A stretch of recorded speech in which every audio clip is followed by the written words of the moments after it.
The protein craze is out of control, and I'm not the only one who's noticed. Protein, one of the internet's most fervent obsessions. The protein is literally everywhere. At some point, somebody's got to stand up and say, enough with the protein. You a triathlon?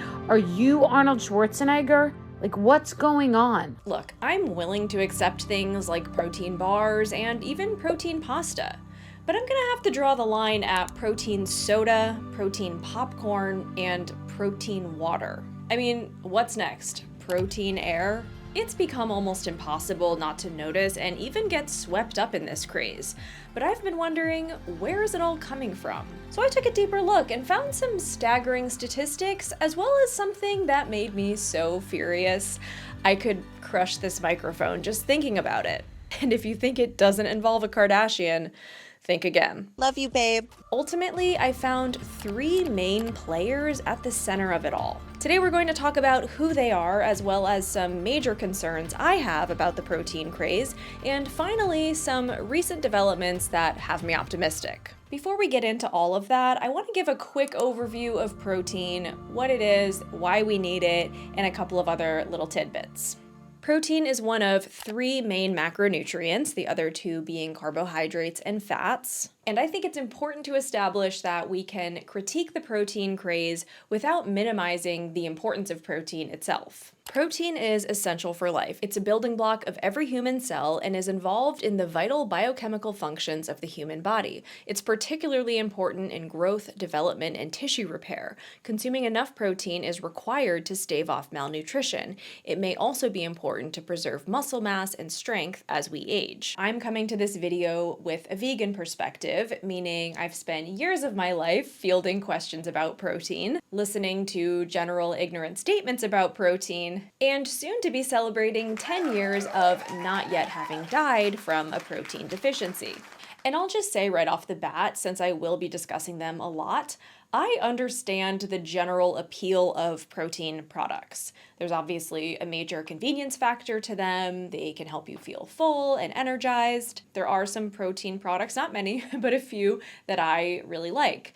I like keeping the Trader Joe's banana almond butter protein smoothies on hand for mornings when I have to get up and get out the door quickly, or if I'm doing a morning workout and I don't want to make a big breakfast, I just want a few sips of something. And how many of us vegans have been saved at a wedding by the protein bar in our purse because there were simply no other options at the wedding? In fact, I'll be heading out to the store later today to stock up for an event we're going to this weekend, just in case. So I'm not saying let's vilify protein or all protein products, but I am saying it's gotten out of control. And it's not just the proliferation of products, but also our obsession with and consumption of it. According to Cargill's 2025 protein profile, 61% of Americans increased their protein intake in 2024 versus 48% who did so in 2019. And according to a recent study from Chobani, 85% of Americans want to eat more protein.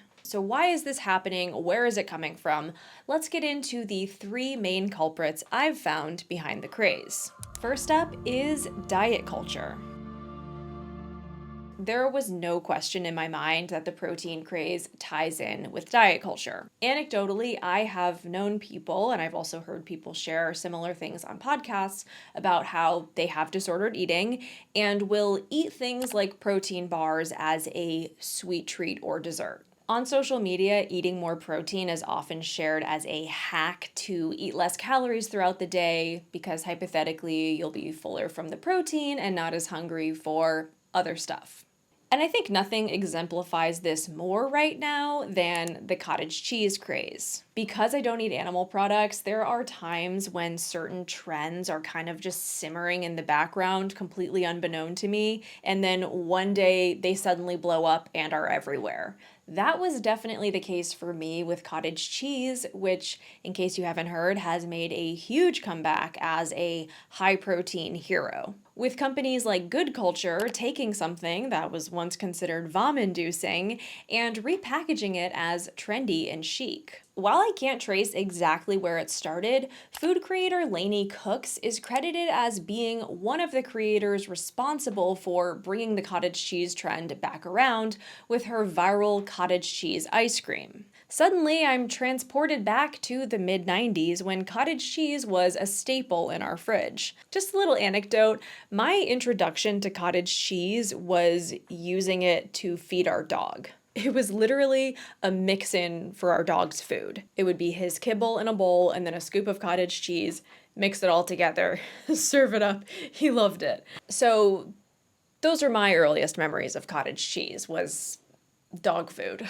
So at that point, it was over for me. Like, I was never gonna like cottage cheese after that. Now, why my dog was getting a cottage cheese mix-in, I'm really not sure. I'd have to ask my mom. Like, maybe she thought he needed more protein. My dog had like a Munchausen by proxy protein obsession vis-a-vis my mom. He was a great dog though. Rest in peace, Beowulf. But while Beowulf may have been a trailblazer as an early cottage cheese micro-influencer, 30 years later the trend has reemerged stronger than ever. And I can't help but notice that one of the selling points of cottage cheese is its low-calorie, low-sugar, low-fat profile. Skinny Kitchen is back. This is one of my go-to dinners because it's low-calorie, high protein, and takes 5 minutes to make. We're starting out with cottage cheese. Never mind that the texture could most accurately be described as cold boogers. Hey, at least it'll keep me full and skinny. And I want to say, with all of these food trends, I am not trying to yuck anyone's yum per se, but I do definitely question the extent to which people actually find these things yum versus being more attached to the potential outcomes. Which leads us to the myriad of TikTok high-protein creations. Like this one creator touting her high-protein breakfast bowl. I now make these insane yogurt bowls that give me 30 grams of protein, 10 grams of fiber, keep me full literally all day long. Which makes me wonder, why should breakfast keep you full all day? Like, that's not a selling point of breakfast. That's not breakfast's job. Okay? There's other meals and snacks that help share that responsibility. Something else that gave me pause. And it tastes like a fluff / like cookie dough vibe. Here's how I make it. Another thing I'm wondering, why does your breakfast need to taste like dessert?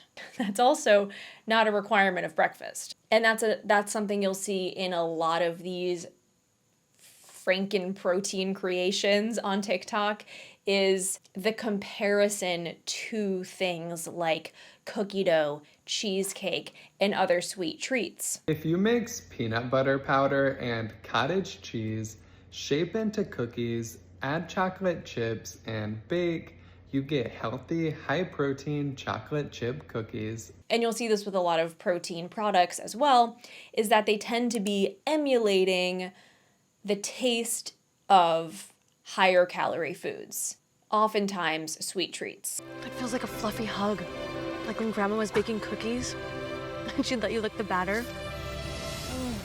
Cookie dough. What the pup? This thing has 15 grams of protein. Never mind the fact that I somehow don't believe that there's any world in which that protein bar actually tastes like Grandma's cookie dough. The implied promise is you can eat a sweet treat and get protein and not gain weight. And I just have to ask, since vegans have been living, sadly, we've been living under a plague for a really long time, and there's no cure in sight coming down the pipeline, which is really tough. And that plague is the question of, if we don't want to eat animal foods, why are we trying to make our plant foods taste like them? So I do just need to ask, if you want protein, why don't you just eat it? Why do you have to make it look and taste like a cookie? Or cookie dough? Or cheesecake? Or ice cream? In reality, I really don't give a shit. Again, not trying to yuck anyone's yum. If they want to make a protein ice cream, go for it. I'm just saying there's a little bit of a double standard. And I'm not saying it's all the same people, you know, plaguing vegans with those questions and then eating protein, ice cream, and the like. But I'm saying there's probably a decent crossover. There's this implication with all of this that treats aren't worth the calories unless they provide some promised nutritional benefit, which I personally think is bullshit. And I just think it's really sad. Like, if someone actually wants a cookie or a scoop of cookie dough, but they're instead settling for something that, let's be honest, probably doesn't really taste like cookie dough at all.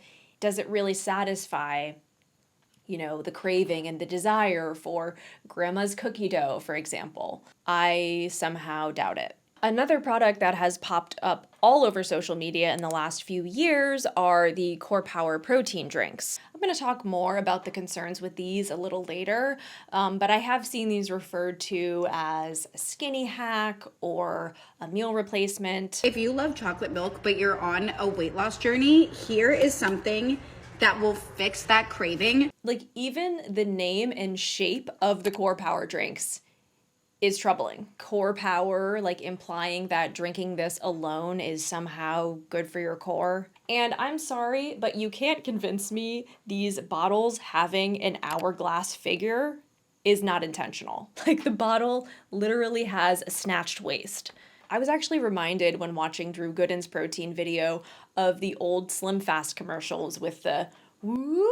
The Slim Fast pledge. Give us a week, we'll take off the weight. I'm just saying, same body type. And just like with Slim Fast, there was this misconception that you'd lose weight just by drinking one. I feel like with these protein products, there's this implied promise that you'll get muscles just by consuming them. Speaking of the 90s, in this New York Times podcast, food journalist Elizabeth Dunn talks about the history of the protein craze and confirms its rise correlated with the diet culture of the 90s. Protein didn't really blow up for the mainstream market until the 1990s.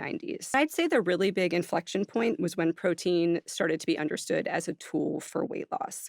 And there were a lot of different diets at that time that relied on eating high amounts of protein, small amounts of carbs in order to get you to lose weight. All this being said, it should be surprising to no one that the final bosses of diet culture have capitalistically catapulted themselves into the middle of this trend. Khloe Kardashian is responsible for possibly one of the most reprehensible protein products I have seen to date with her cloud protein popcorn. Which is, I guess, the result of, instead of dusting popcorn with butter and delicious spices, you instead dust it with protein powder. And that's not the only thing you'll be dusting. I just have to say, if popcorn is already known to make people gassy, allegedly, and protein products are known to make people gassy, I guess cloud is the perfect name, in that a giant, odious and odorous cloud is sure to surround you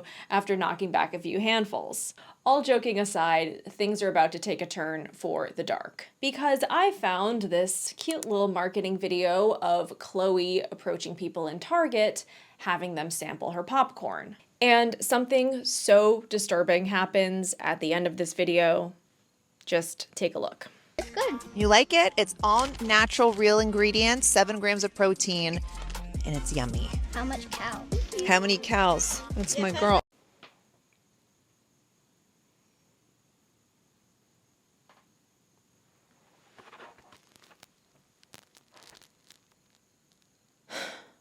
What? Why? Why?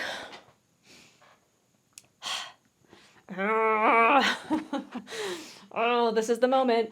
Why was Khloe's response like, yes, girl, to this 7 to 10-year-old girl asking about calories?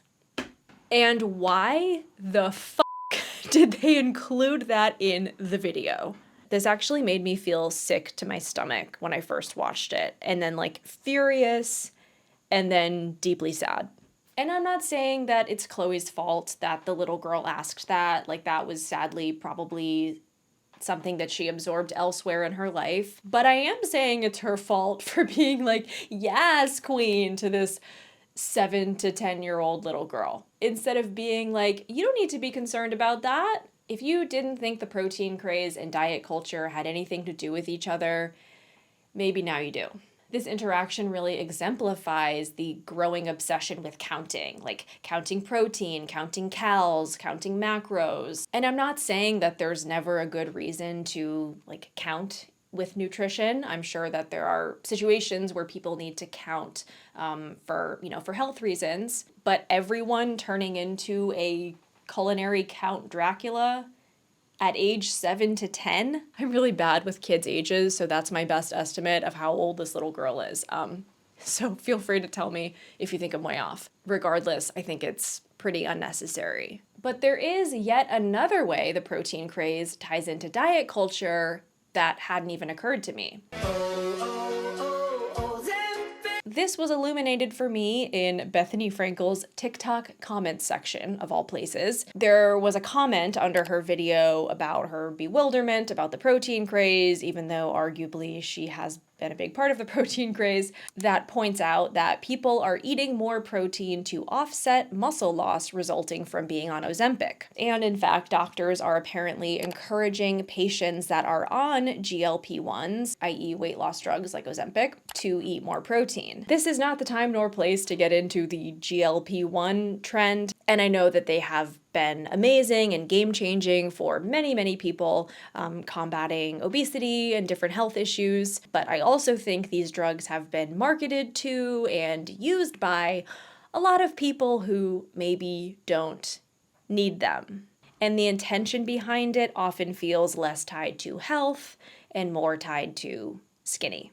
And the final point for our diet culture section, a recent Boston Globe article introduced me to the term Protorexia, described as the unhealthy obsession with protein-based diets, particularly those involving protein supplements and shakes. The biggest warning sign is when individuals start swapping meals and whole food groups for protein shakes and bars in the hopes to cut fat and build muscle in their body. While this isn't an officially recognized eating disorder, it's something I had never heard of, and I think just something to be aware of. Anything that's encouraging you to obsess over meeting some type of dietary metric, and it's bad or dangerous if you don't, can cause more harm than good. The most ironic part of all of this is that eating too much protein can cause weight gain, and yet people are turning to it for weight loss. So it just feels like this vicious cycle waiting to happen. With that, let's move on to our next culprit. But first, if you're enjoying this video, be sure to give it a thumbs up. If you want even more content from me, you can check out my Patreon, where you can join our Discord server. I post exclusive podcast episodes and videos. Just today, I posted a video that's a behind the scenes of this office makeover that you're seeing right now, so head to the link on the screen to check it all out. And now, culprit number 2 of the protein craze, online misinformation. There's a lot of misinformation online about protein. How much is needed, the benefits of it, what type is needed. As much as we love TikTok, it's amazing in many ways, it is also a conduit for information, sometimes misinformation, to spread rapidly. There is this plaguing belief that animal protein is superior to plant protein, or that plant protein doesn't even count as protein, which isn't helped at all by dingbat statements like this. Would I eat in a day as a former vegan who added protein to her diet? There's also confusion about how much protein is needed and a trend of people way overstating the amount. I have a freelance content creation business, and I made a video ad for a brand that delivers plant-based meals. And the premise of the video was, how much protein can I get eating a day of their meals? I thought this was a good premise because of the recent protein trend, and also to showcase how much protein you can actually get from just plants. The end result was that I got 79 grams of protein from the meals that day. While there are a few different ways to calculate recommended protein intake, I'd say the most commonly accepted one is a weight-based recommended daily allowance, or RDA, of 0.8 grams per kilogram of body weight. Certain people, like those who are trying to build muscle mass, may need more. So based on that calculation, 79 grams was plenty of protein for me. It's actually quite a bit higher than what my recommended allowance would be. While the video ended up doing well for the brand, the comments section, as you may imagine, was a bit of a mess. Of course, there were a number of comments of like, this isn't nearly enough protein, and then there were even a few that were like, this is way too much. One of the comments mentioned needing 1 gram per 1 pound of body weight per day. Which is not the calculation. That is decidedly not the calculation that I just broke down, and people were definitely calling that out. But it turns out this is something that's being spread on TikTok. 1 gram per pound. 1 gram per pound. 1 gram per pound. Keep it easy, keep it simple. Eat 1 gram per protein per pound of body weight. Thankfully, there's also been a lot of pushback to this on TikTok, like, hey, that's not the calculation. I already know this is gonna make some people mad because people love their protein, but the 1 gram per pound of body weight thing is not true. But unfortunately, I think a lot of people online aren't able to see nuance and also want nutrition and diet to be simplified so that it's easier to follow. So I think this 1 gram per pound thing has really stuck with people. Like, oh great, it's easy to remember, and I don't even need to get out my calculator. Something that has struck me is that I think people love the idea of, tangible daily goals. So just like closing the rings on their Apple Watch or hitting their 10,000 steps, hitting their protein goals is another way to gamify their health and even compete against others. There's also this thing that's been happening of people seeming to forget that food already has protein in it. And it's not just the obvious foods that people associate with having protein, but people forget that things like bread and pasta have protein in them thanks to the often vilified but insanely high in protein gluten. Vegetables alone have protein. And I'm not saying, oh, just eat vegetables and you'll get enough protein. It's just that a lot of people legitimately seem to believe anything that's not animal protein has 0 grams of protein. Furthermore, people online and product manufacturers are adding protein to things that already have protein, like yogurt and eggs. Another issue with protein representation on TikTok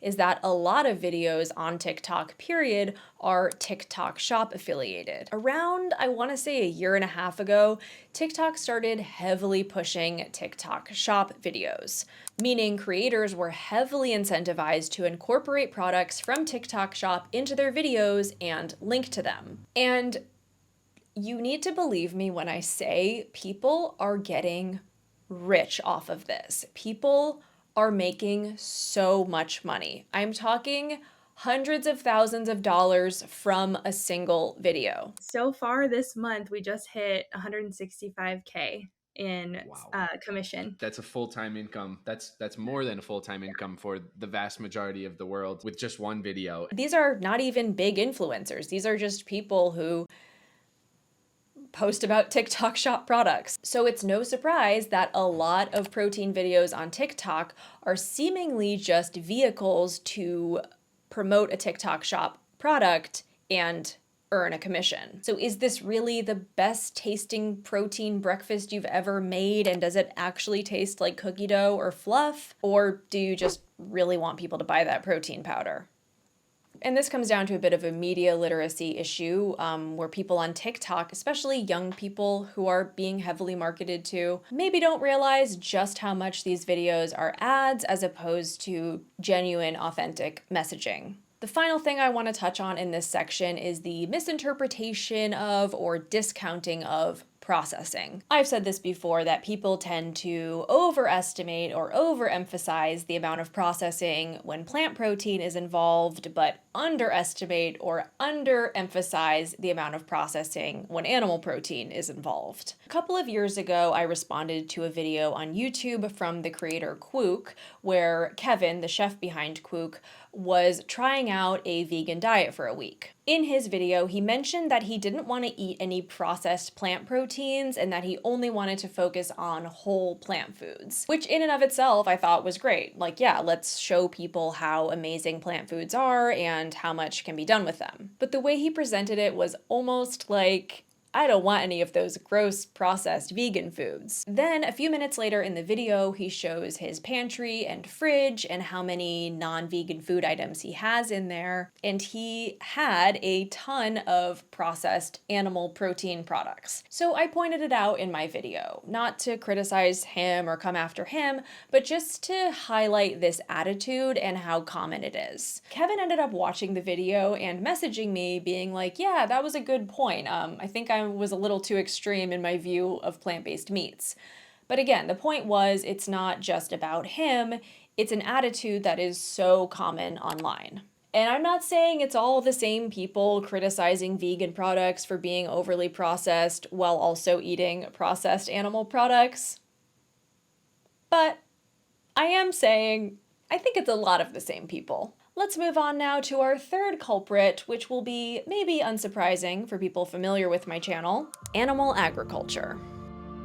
It's hard to know sometimes if animal ag just keeps failing up when these trends become popular, or if it's more calculated than that. Either way, the protein craze has been good business for animal agriculture. According to the Bullvine, which from what I can tell is like the Perez Hilton or the Dumois of the dairy industry, 2024 was a game changer for the protein-packed dairy industry, which has experienced a renaissance. The article notes that the protein trend has reached unprecedented levels and that high-protein foods commanded a notable price premium. It also notes the emergence of high-protein adaptations of milk, yogurt, and cheese products. They make the interesting point that carbs and fats have both had bad PR campaigns, but protein hasn't, helping it stay in good graces in consumers' minds. I'd go even further in stating that the protein craze actually hinges on these bad PR campaigns. It's partially carb fear that has fueled protein craze, as evidenced in numerous recipes online using things like eggs or meat to replace things like pizza crust. This article from Marilyn Hershey, the chair of the US Dairy Checkoff, confirms that while they may not have been responsible for the cottage cheese resurgence, they're certainly savoring it. At least someone's savoring it, other than Beowulf. Rest in peace. This is a good moment to share that if you don't know about checkoff programs in the US, you can watch the video that is pinned to my Instagram for a 90-second explainer of what they are. An insanely quick overview is that they are essentially marketing entities for US agricultural products. So crops that are grown in the US have checkoff programs, and all animal foods in the US have their own checkoff programs. They are officially run through the US government, and a lot of them are very powerful. The dairy checkoff in particular is extremely powerful. So while it seems cottage cheese is an example of the dairy industry sort of, failing up or getting lucky, an animal protein we haven't talked about that's a huge part of the protein craze and animal agriculture did have a big part in popularizing is whey. This New York Times article interviews a master cheesemaker whose business is profitable thanks to whey, not cheese, which they barely break even on. Similar to cottage cheese, whey delivers a lot of protein in a small caloric package. The whey protein market is estimated to be valued at $5 to $10 billion and is expected to double over the next decade. What's really interesting, and not super surprising, is that whey used to be a waste product of the dairy industry. The goal was to get rid of it as cheaply as possible. It would get dumped down a river, spread on a field, fed to pigs, or to Little Miss Muffet. Sorry, I had to. Why the hell was she eating curds and whey? It never makes sense to me. Was she concerned about the cows? Was Khloe Kardashian popping in, going, yes, queen? Khloe was actually the spider that sat down beside her and frightened her away. Was she bragging to her fellow villagers that it tasted like cookie dough or fluff?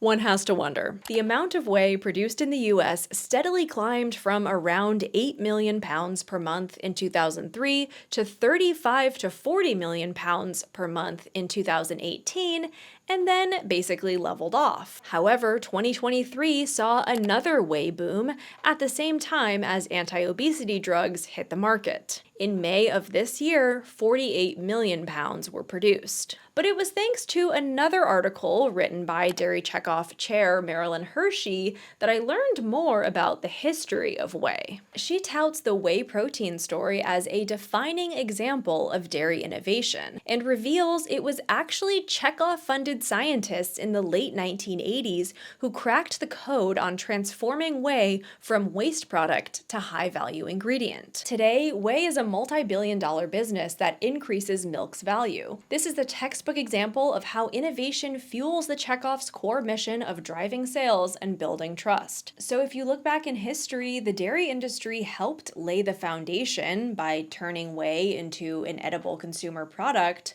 for the current protein craze. really playing the long game. Of course, it's not just dairy that's fueling the protein craze, it's also other animal proteins like chicken, which is the #1 dietary protein consumed in the US. Our per capita chicken availability, which is a proxy measure of consumption in the US, is sky high and climbing. Over 9 billion chickens are killed for their meat every year in the US alone, and all farmed birds are excluded from all federal animal protection laws. Keep in mind, around 99% of meat consumed in the US is factory farmed. It's clear that this protein trend is directly and increasingly contributing to chickens continuing to suffer in horrendous conditions. And I'm not minimizing the horrible conditions dairy cows face, or egg-laying hens for that matter, or any other animals. That all concerns me because as a vegan, I'm concerned for animal welfare. And our rapidly increasing protein intake means worse and worse conditions for animals. But speaking of being vegan, I've noticed that even vegan businesses are hopping on the protein trend. On a recent trip to New York City, something stood out to me when browsing vegan restaurant menus, which was a specific emphasis on protein in the names of menu items. On the menu for Khloe, which I still haven't been to, still dying to go, there is a protein breakfast wrap. Planta Queen's brunch menu offers a protein waffle, and Veggie Grill, my longtime favorite vegan fast casual spot, has a protein plate section on their menu. And I just feel like we wouldn't have seen things be marketed like this on vegan restaurant menus, say 10 years ago. In the case of the Khloe breakfast wrap, it kind of just looks like a normal breakfast burrito. And I'm not saying there's anything wrong with this. I actually think it's great to showcase and emphasize that plants have protein. I just wonder if they're feeling the pressure to jump on the trend. Now let's get into some of what concerns me. Starting with the emphasis on protein as the most important macronutrient, often demonizing others like carbs, a macronutrient that includes fiber. And I'm sure I'm not the only one who's noticed the increased media coverage on the rising rates of colon cancer among younger and younger people. One of the biggest risk factors for which is diets high in processed and red meats, but low in fiber, fruits, and vegetables. And according to multiple studies, around 95% of Americans don't get enough fiber. The protein craze pretty easily lends itself to extreme diets like the carnivore diet. Hey, here's a diet where you can eat all protein all the time. It also just makes you question, what is healthy?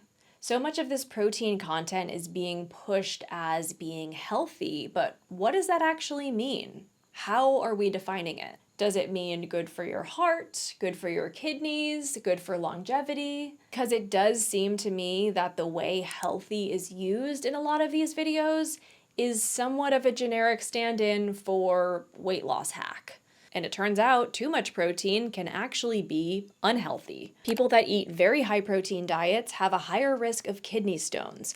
Also, a high-protein diet that contains lots of red meat and higher amounts of saturated fat might lead to a higher risk of heart disease and colon cancer, while another high-protein diet rich in plant-based proteins may not carry similar risks. Several studies have shown a link between high-protein intake and early indicators of kidney damage. According to Dr. Joseph Antoon, CEO of the longevity company L Nutra, consuming excessive protein, particularly from animal sources, raises insulin-like growth factor 1 levels. While it's essential in childhood and for muscle repair, chronically elevated IGF-1 in adults has been linked to accelerated biological aging and therefore an increased risk of age-related conditions, notably cancer. Recent data from the CDC shows that US adults are eating an average of 20% more protein per day than is recommended. And speaking of health, going back to our favorite hourglass-shaped protein drink, Core Power was actually just listed as #1 on Eat This Not That's list of the unhealthiest bottled drinks on the planet, as the drinks have raised numerous concerns with health professionals. But hey, at least they're high in protein and low in sugar and calories. Let's turn it around now with some reasons to be hopeful.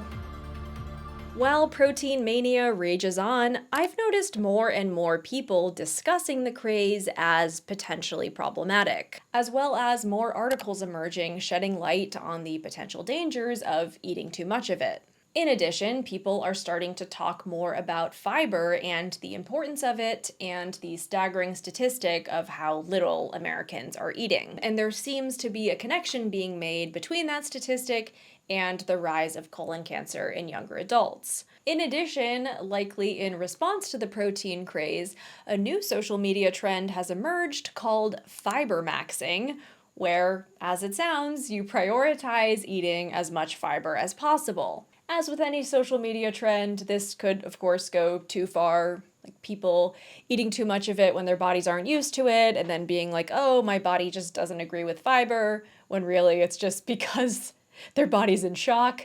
But at least it's encouraging people to try eating more of it. There are also other social media trends around eating plants, like the Dinosaur time trend, which I also have thoughts on. I have talked about that on a past Patreon podcast episode. But again, at least it's encouraging people to eat more fiber and make it fun. In conclusion, I think there's plenty of reasons to be concerned about the protein craze. And it's a grim reality that so much of this is just marketers and content creators preying on people's vulnerabilities and insecurities and trying to cash in by providing these intoxicating, enticing promises that feel impossible for anything, certainly not a bowl of cottage cheese ice cream or farty Kardashian popcorn, to live up to. In a recent article in the Boston Globe, health coach Tiana Lane perhaps put it best. People think protein is going to solve all their problems: stress, tiredness, brain fog, work-life balance, rage issues. But when it doesn't, or they can't keep it up with all the eating,